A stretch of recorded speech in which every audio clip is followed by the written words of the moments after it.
No. Is Wolves all vitality? Yes, they are. Yes, they are. Wolves is all vitality. Vitality left.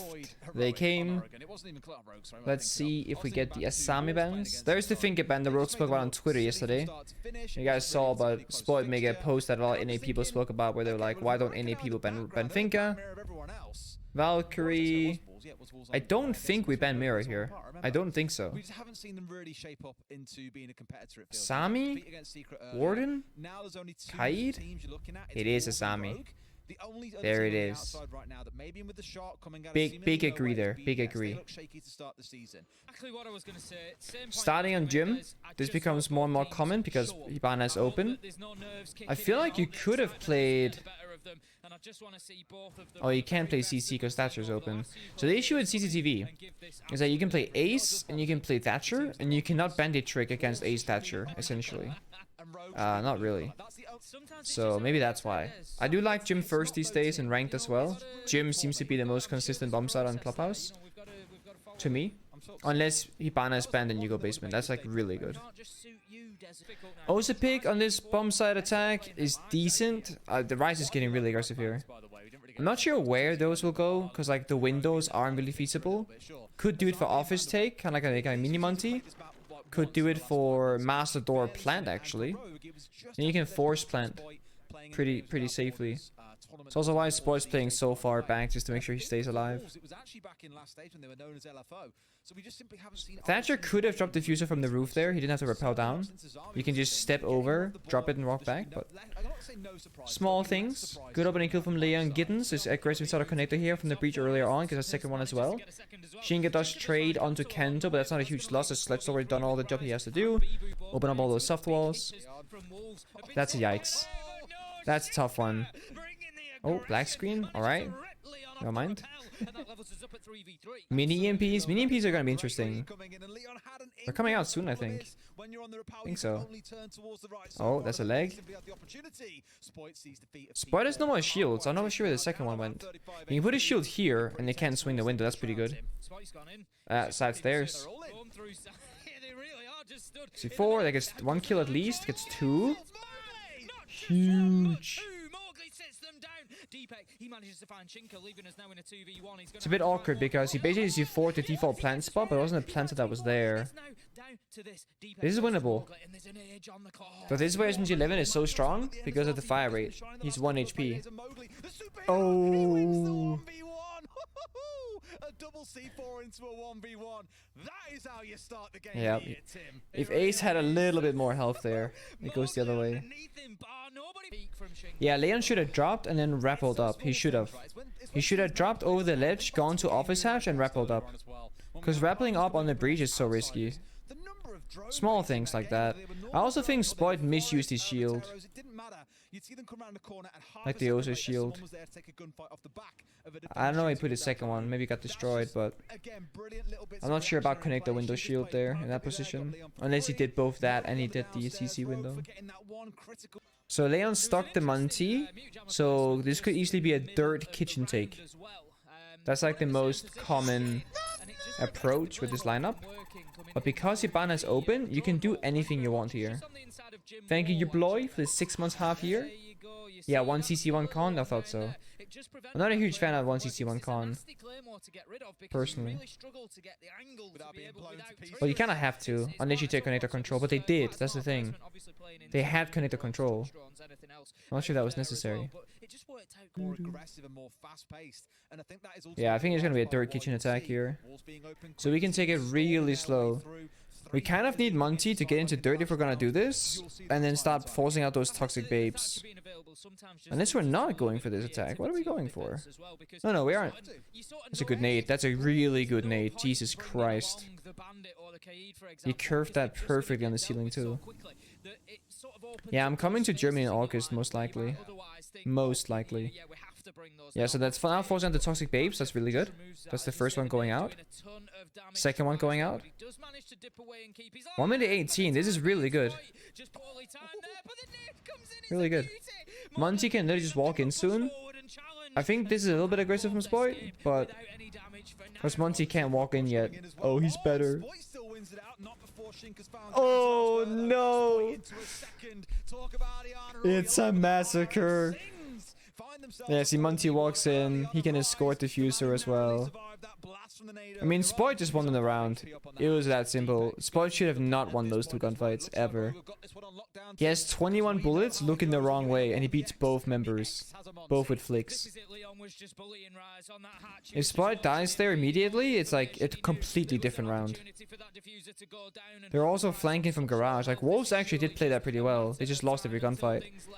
Because two guys swung the same member in blue, not together of course. Third member flanked catwalk from behind them on ladder. And then Rise flanked kitchen hatch. But nobody won their gunfight. That's big, that's big. So no, Kanto is 0-2. But Kanto actually has been getting a lot of value in both the first two rounds. With both his operator and his utility. Yeah, it's weird, Isaac. The thing about Valorant is that every pro player from every other game is trying to go pro. Fortnite, Apex, Siege.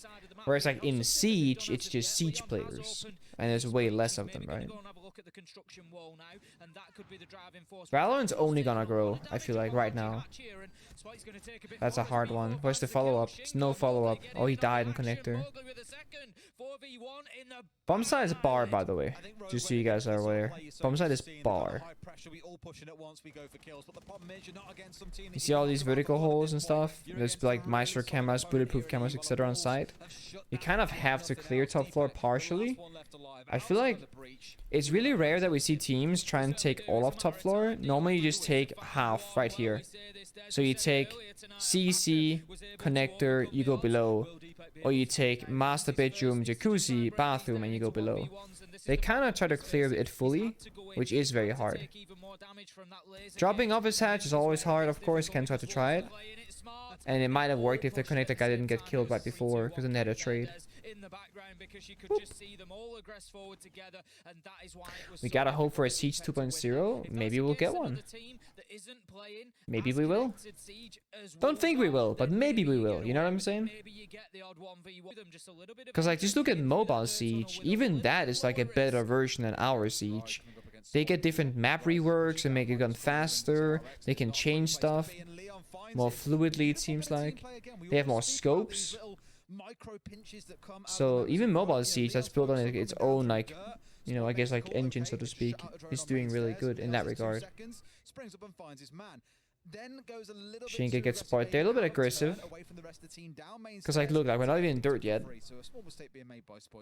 Yeah, I agree. A little bit of a mistake by Spoit, a little bit overly aggressive. You need to challenge this, really. See, this is bad. Now it falls apart. You kind of need all members to be alive here for this to work flawlessly. No finger here sucks. You can't heal.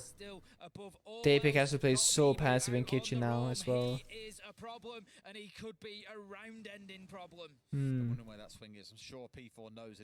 Yeah, this round is over. Wait, Leon? The issue is kitchen is open here. If Ryan wins this... Oh my god. A little bit surprised that Ryan didn't walk backwards there. Given the shotgun. Yeah, Kryan had to win that gunfight to open up the 3v3 essentially. This could be a tactical timeout angle from Rogue. I don't think it's into the world. It could be a could be a timeout angle right now. I think it makes sense. Like, you want to take the timeout before you fall too far behind. Try and get that last two attacks, the 3-3 split, because then you're vibing on defense, right? I'm a big fan when teams do this. There's nothing worse than going like into like, I don't know, you're like 1-4 and you're like, oh, let's maybe take a timeout, like, you know, once you get 1-5. The thing is that even if Ubisoft makes all the best moves possible, we won't see a huge increase of the user base. R6 2.0 only option probably. I agree. A lot of people that knows about Siege and has quit the game did so because they don't think that things will change, right? If you were to make it Siege 2.0, you would probably have like a lot of people come back and give the game another try. And if the game actually had fixed the problems that it used to have, then odds are they would stick around, and that would then increase the play base. I feel like that's how I see it. Because people kind of lost faith in the game in Siege. So if you were to reboot 2.0, they would be like, oh, I'll try it. And then if the things are actually fixed, they're like, fuck, dude, that's what I wanted with the first game. Let's go. You know? So a hard reset could be really good for the game. I like this. Small thing, but like just covering positions, possible jump outs. I like to call it like having good uptime. Like you're doing something proactively every single second of the round. This is a nice play. Then you just run back, get a free kill. It's a risky play because look here, Ace has 2 claymores. Thatcher has 2 claymores. Nobody's used them. And there should be a Claymore Garrett's door every round. There should be. Especially seeing as Thatcher spawned here. See, now it's too late. You already got punished. That Claymore's gonna do nothing. So that's a bit of a yikes. Especially when you have 2 claymores in each operators. Like, there's no reason not to have a claymore there.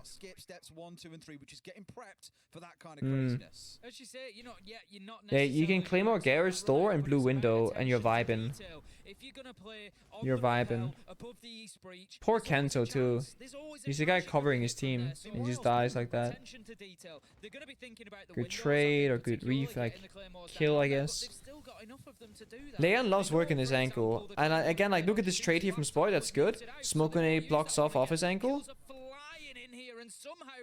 Just gotta watch with the frost traps now. 3v2, if like a Pogma occurs, that could be really bad. Again, it was just a really good pinch there. I think it was Leon. Got one nade on Spoid. Gotta wait for Crying here. Got one C4 from Beeble. No, the impact grenade doesn't destroy the Claymore. Because you're impacting from inside the door, it doesn't do any damage outside the door. And the Claymore is always angled next to the door, not in front of the door. That C4 could have been big. Could have been. Nate goes out here, and then we go. Nate, go. Yep, gets kill. Now you can trade one player to find the position and plant.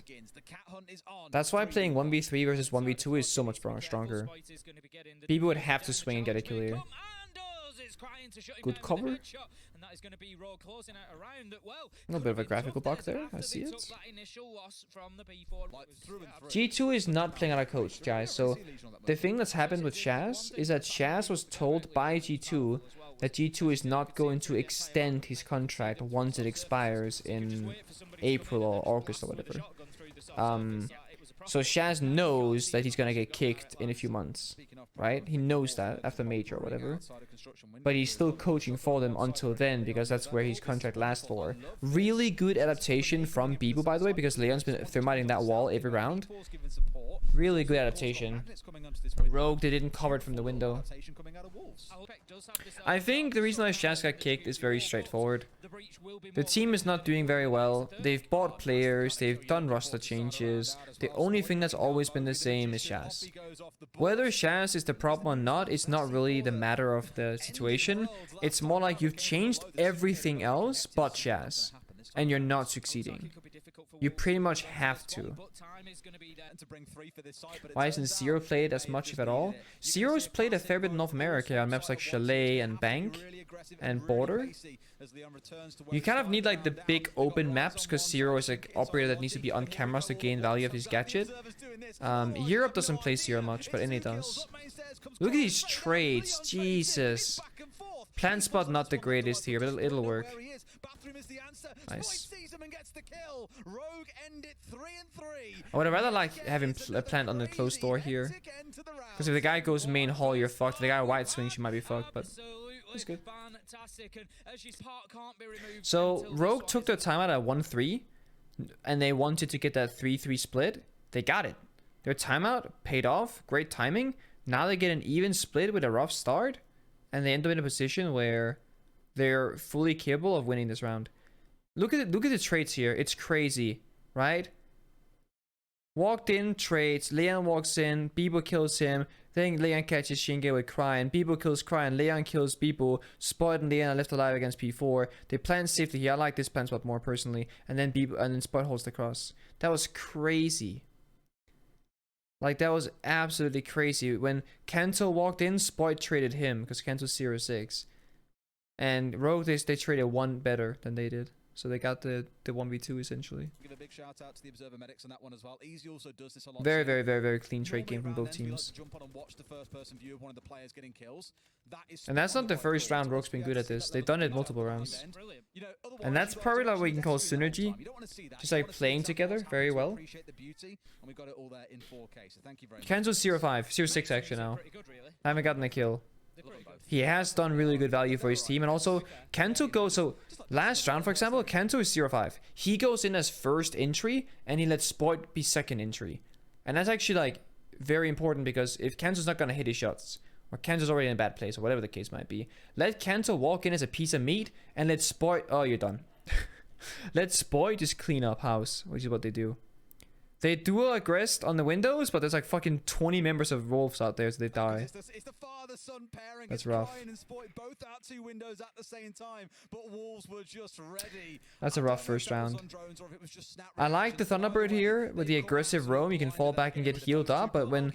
And this is like when people ask me about why is Thunderbird a bad operator. Like, Thunderbird doesn't do anything now. Like, you've lost 2 members who are dead. Those Kona stations are not going to heal anybody. If Cryan and Spoit, they survive, like Rise survived with 1 HP, he'll be back to full. So Thunderbird is like sometimes amazing and sometimes really bad. You know, you've invested this much in being risky. Note how slow Wolves is playing. They're not gonna wanna like throw away this man lead that they've built. So they're playing super, super slow, taking their time. Kanto could be a huge value factor here for Rogue. If he gets a kill and disrupts the situation here, with the time already being very short, he could actually put himself and his team in a great position. Daypick can't die here though. You can mess with him a little bit. That's really good.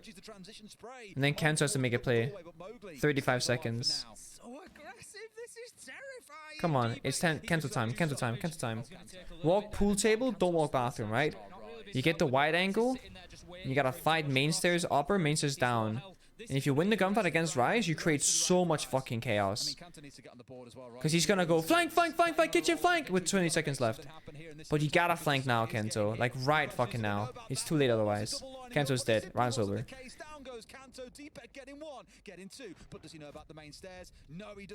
Nope, Kanto did not flank successfully. Rise killed him. That's the only way Rogue wins. Essentially, it's if Kanto gets that flank successfully. He didn't. Alright, Wolves in a good spot. Now we go gym. Now we go gym. Okay, now we go basement again. Oh no. So, this is very common in competitive, where I'm pretty sure that people go, oh, the reason why we lost the round is because Cryan and Spoit died early. If we just do the same thing, but they don't die, we win.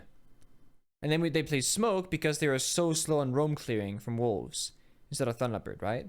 I'm pretty sure that's what's gonna happen, which is very common to do. Like, we do it too back in G2 days. I don't know if I agree with it, because there's always gonna be something that's gonna happen differently the next time. Like, now Wolves know where the rotates are, how they played it, their positions, etc.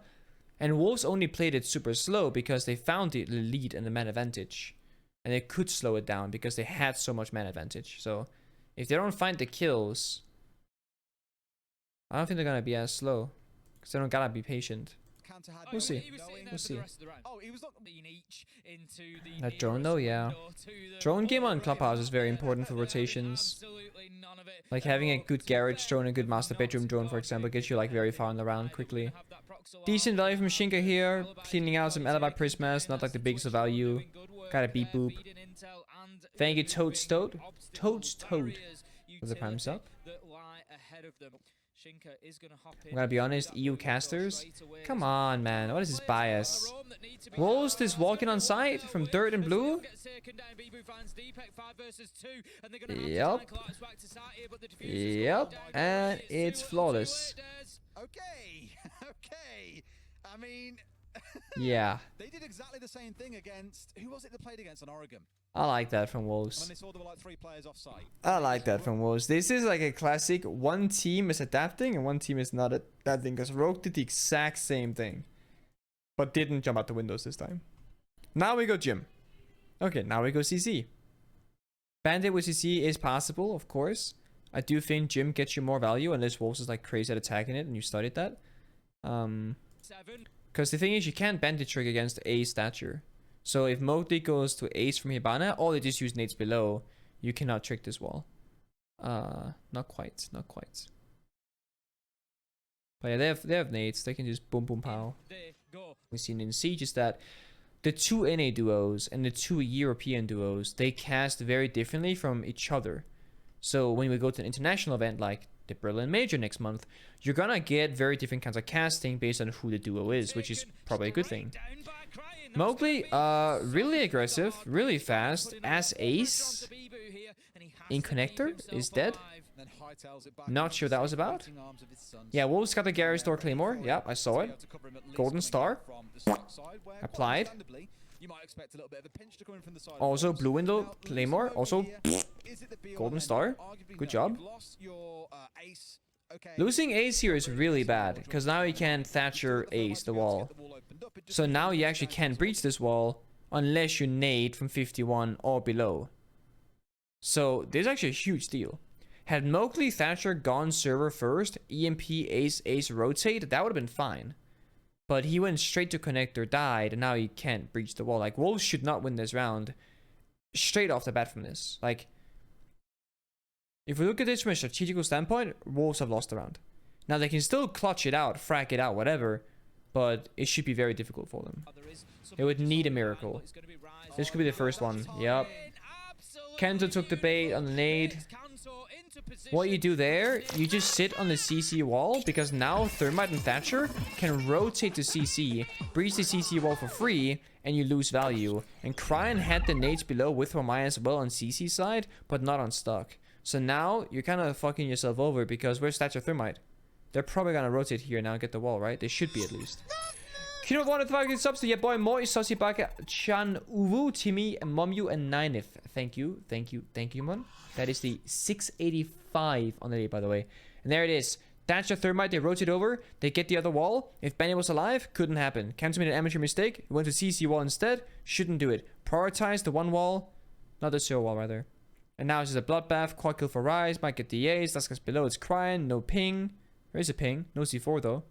Just got to floor bang it. Red pings don't work that way because you just move away. When it's Spoit dies at the same time as Kento. Kento got naded, Spoit got shot, same second. Not sure where he died from, but he died. But yeah, this is a classic example of like, Kento was never a bandit player back in my team. And I don't know if Kento's a bandit player for Rogue now. But being a bandit player and not being a bandit player is going to impact how you choose the bandit trick. And where you choose the bandit trick. And with the mistake that Kento made, I'm gonna go out and say that he's not a bandit player. Because like I feel like he would know that that was a mistake, and he wouldn't have done it if he was a bandit player. Because you're literally just taking the bait when they breach that wall. Nice drop shot, people. On the rush when they had several players off on the roam, whether it was Shinka with that jump out vault to get Leon. Why is Kento's level going down every year? It's not. It's not. Kento doesn't go 0-9 normally. Kento's stats aren't that bad. We saw them before the game started. I can look at them again. Kento's stats are sitting at a solid Gonna get himself up onto the rooftop, as you plus minus 0, which isn't that bad, all things considered. Like, it's not amazing, it's not amazing. He's 101. He's like perfectly average, if you will. For his role that he does for Rogue, it is a bit low. Being the sledge player, bandit player, etc., not being support. But the way Kento plays those operators is also not very aggressive anyway, so trying to enable the gunners here. Kento got his first kill, Leon has to hold on the side, gets a good drop, kill in the hatch drop, but the trades are so good from Wolves. Kento didn't get the kill actually, he got the injure kill, so he's still 0-9. It's funny how that works. That's it, that's game. Unless Cryan shows up. Cryan! 1v3, one man left, it's Shinka, winnable, but no, there's no to look, looks the wrong way. It's free. Crying could have positioned himself on the mattress there instead and held one angle. Instead, he was exposed to both bathroom, gym, and the hallway there. Good game across the board. But Rogue, few mistakes, but also Wolves, really good at taking advantage of those small gaps. And it's like, it's almost like Wolves plays like old BDS. Like that last round, they breach the Kusi wall, they throw in the grenade, they just vault through, and they just rely on like the gun skill and the trade, thinking that it's gonna be alright. Not many teams can do that. Not confidently. And they do it very confidently. Kanto going 0-9 or 0-10 or whatever, that's obviously a problem. Like, imagine that Kanto was shooting from the very beginning and you had one more gun on your side. That could be a difference maker. Not putting claymores down on garage door, that was a problem. Both basement defenses from Rogue, obviously they got slaughtered both times massively. So Wolves with the better attacks, for sure. Is the current Wolves team play potential World Champion Dynasty material and potential Berlin Major Champions? It's hard to say. Because I'm curious how Rogue will do against like North American teams. Because NA shoots the hardest, I would say. Like, NA shoots more than LATAM does on some teams. W7M, extremely lethal, for example, in LATAM as well. But, like, if we're talking NA, like OXG specifically as well, they can shoot back. I don't think Wolves will do great against a team like OXG at the Berlin Major, personally. Because I don't think it's going to boat the same way against that North American playstyle versus European playstyles. But we'll have to wait and see and find out quite soon if they all qualify, you know. Also depends on the group. The hard thing about a major and international tournaments is that you need to get into a decent group to basically survive the group and then get into the main event where you get like best of threes and crowd and stuff like that, you know. And that's really where the best teams will shine.